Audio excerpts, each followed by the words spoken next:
শুভ দুপুর বন্ধুরা, আজকে আমি কি রান্না করব দুপুরের মেনুতে তোমাদেরকে দেখাচ্ছি। আমি লাউ ডাঁটা নিয়ে নিয়েছি। এই যে দেখেছো, আমি সব লাউ ডাঁটাগুলো আমি কাটছি। আজকে আমি সব বটি দাও নেইনি, আমি চাকু দিয়ে কাটছি, কারণ আমার অভ্যাস হয়ে গিয়েছে চাকু দিয়ে কেটে। ওটার জন্য এই যে এদিকে আমি লাউ ডাঁটা কাটছি আর তোমাদের দাদাভাই ভিডিও করছে। ওকে আমি বলছি আজকে তুমি অল্প করো।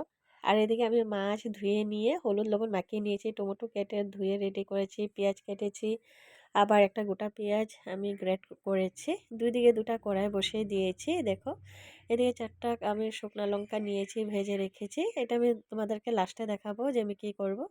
আমি কালো জিরা দিয়ে দিয়েছি তেলের মধ্যে। আর টমেটো, বেগুন, লাউ ডাঁটা, আলু পাতলা করে সব কিছু কেটে ধুয়ে ধুয়ে আমি ঢেলে দিয়েছি তেলের মধ্যে কালো জিরা দিয়ে। এদিকে দেখো, আমি সাধারণ লবণ দিয়ে দিয়েছি। লবণ মানে তোমাদের স্বাদ অনুযায়ী দেবে। লবণ দিয়েছি, আমি অল্প চিনি দিয়ে দেব। চিনিটা দিতে ভুলে গেছিলাম, ওই যে চিনি দিয়েছি।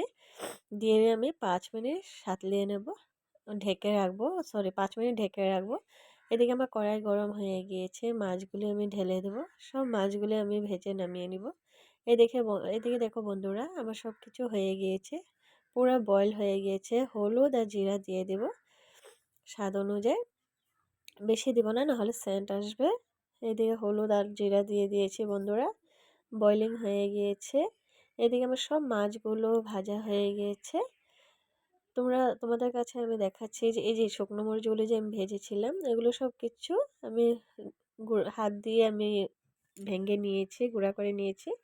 আমি গুঁড়া মরিচ দিইনি, এদিকে শুকনো মরিচটা দিয়েছি। এইভাবে সাতলানোর পর যে দেখবে তেল ভাবটা বের হয়ে আসবে, তারপরে জলটা দিয়ে দেবে।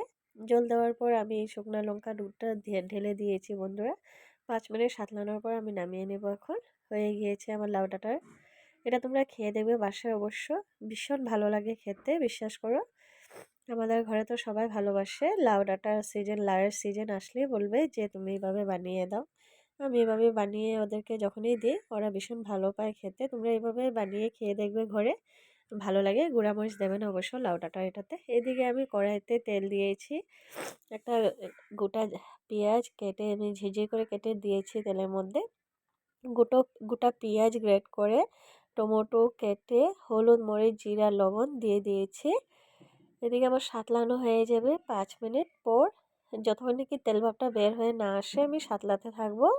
লো হিটে সাতলাবে অবশ্য, তাহলে দেখবে কি সুন্দর তেল ভাবটা বের হয়ে আসবে। এই যে দেখেছো বন্ধুরা, আবার সুন্দর তেল ভাব বের হয়ে গিয়েছে মশলা থেকে, সুন্দর কালারও এসে পড়েছে। আমি জল দিয়ে দেব।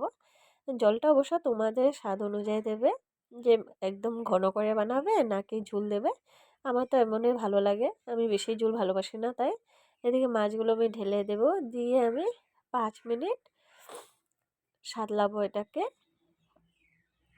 এই যে দেখেছো, 5 মিনিট পর আমি রিটার্ন চলে আসলাম। এদিকে ধনিয়া পাতা কেটে রেখেছিলাম, ধুয়ে আমি ধনিয়া পাতা দিয়ে দিয়েছি। আমি বেশি শুকাবো না, অবশ্য অল্প ঝুল রাখবো। আমার হয়ে গিয়েছে বন্ধুরা মাছের তরকারিটা। তোমাদের কাছে কেমন লাগছে বলবো অবশ্য কমেন্টে। যদি তোমাদের কাছে ভালো লাগে তাহলে লাইক কমেন্ট শেয়ার করে দেবে বন্ধুরা। ওকে।